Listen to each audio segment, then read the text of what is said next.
Hi guys, myself Akhi from Akhi Official. Welcome back to my another recipe. আজ আমি আপনাদেরকে দেখাবো কিভাবে মুচমুচে চিকেন পাকোড়া তৈরি করা যায়। তো গাইজ সকালে বা বিকালের নাস্তা বা ছোটদের বাচ্চাদের টিফিনও আপনারা ব্যবহার করতে পারেন বা মেহমানদারিতে আপনারা এই চিকেন পাকোড়াটা খাওয়াতে পারেন। তো গাইজ কীভাবে চিকেন পাকোড়া বানাবো তার প্রস্তুত প্রণালীটা আপনাদেরকে আমি দেখাচ্ছি। আমি এখানে নিয়েছি আদা রসুন পেঁয়াজ কুচি মরিচ হাড় ছাড়া 200 গ্রাম মুরগির মাংস বেসন চালের গুঁড়া রসুন পেঁয়াজ ধনেপাতা এবং মশলা আইটেম হলুদ গুঁড়া মরিচের গুঁড়া ধনিয়ার গুঁড়া জিরার গুঁড়া আর এখানে আমি নিয়েছি 1 পিস লেবু। তো গাইজ এখন আমি একটা বল নিয়েছি, বলের ভিতরে আমি সেই 200 গ্রাম বোনলেস মাংস চিকেন আমি ছোট ছোট পিস করে ধুয়ে পানি জড়িয়ে রেখেছি, সেগুলো আমি এখানে বলের ভিতরে নিয়ে নিচ্ছি। এর ভিতরে আমি লেবুটা চিপে দিচ্ছি।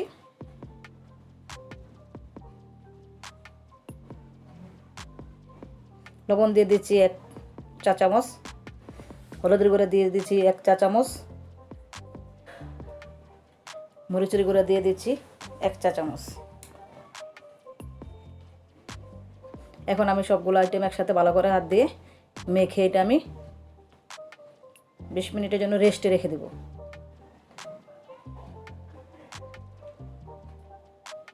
এর ভিতরে আমি 2 টেবিল চামচ আদা এবং রসুন বাটা এর ভিতরে অ্যাড করে দিচ্ছি। আমি একটু ভিনেগার দিয়ে দিচ্ছি।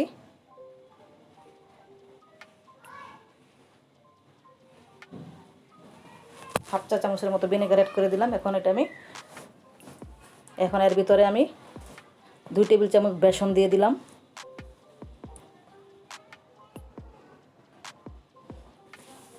2 টেবিল চামচ চালের গুঁড়া দিয়ে দিলাম, ধনিয়ার গুঁড়া জিরার গুঁড়া রাঁধুনির গুঁড়া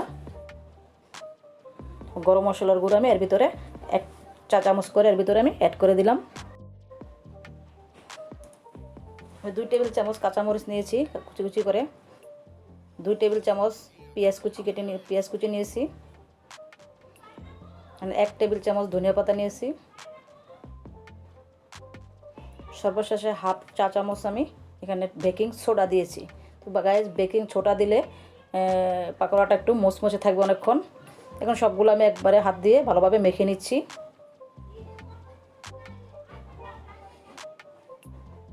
তো গাইজ এটার ভিতরে আমি পানির কোনো আইটেম এখন পর্যন্ত দিই নাই, তাই একটু শুকনো শুকনো হয়েছে। পেঁয়াজ থেকে যতটুকু পানি উঠছে সেই পানিটুকুই। তো আমি আলাদা করে আমি এখানে একটু পানি অ্যাড করব। আমি একটু পানি অ্যাড করলাম, যতটুকু পানি লাগবে সেটুকু অতটুকু পানি আপনারা আন্দাজ করে দিবেন।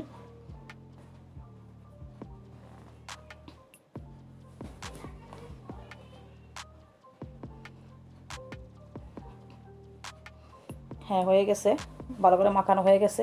এটা আমি 10 মিনিটের মতো রেস্টে রেখে দিব। 10 মিনিট পর আমি ফিরে আসবো। এখন আমি চুলে একটা ফ্রাই প্যান বসিয়ে সেখানে কিছু সয়াবিন তেল নিয়ে নিচ্ছি। চুলার আঁচটা একটু মিডিয়াম লোতে দিব, কারণ চুলার আঁচটা বাড়িয়ে দিলে পাকোড়াটা বাহির থেকে পুড়ে যাবে কিন্তু ভিতর থেকে কাঁচা থেকে যাবে। তো আমি এখানে চুলার আঁচটা কমিয়ে দিব যাতে সব দিকে ভালো করে সিদ্ধ হয়। এখানে ছোটো ছোটো পিস করে ছোটো ছোটো করে আমি এগুলা পাতলা পাতলা করে এগুলো আমি তেলের ভিতরে দিয়ে দিচ্ছি। তো গাইজ আমাদের সাথে থাকেন, আমাদের পুরো ভিডিওটা দেখেন। যাদের ভালো লাগবে তারা লাইক দিবেন, কমেন্ট করবেন, সাবস্ক্রাইব করবেন। যাদের ভালো না লাগবে তারাও দেখতে থাকবেন, কারণ দেখতে দেখতে একসময় ভালো লেগে যাবে। এখন আমি সবগুলা এর ভিতরে যতটুকু এর ভিতরে আটা আমি সবগুলো দিয়ে দিচ্ছি।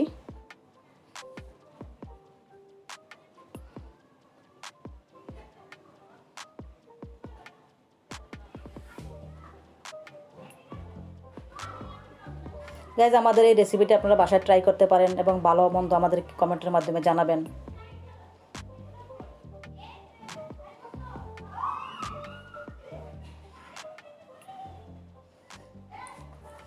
আমাদেরকে ব্রাউন কালার হওয়ার আগ পর্যন্ত আমরা চুলা এটা ভাজবো। তো আমাদের এক সাইড যেগুলো আমি আগে দিয়েছি সেগুলো মোটামুটি এক সাইড বা ব্রাউন কালার হয়ে গেছে। এখন আমি যেগুলো আগে দিয়েছি সেগুলো আমি এখন উল্টিয়ে নিব।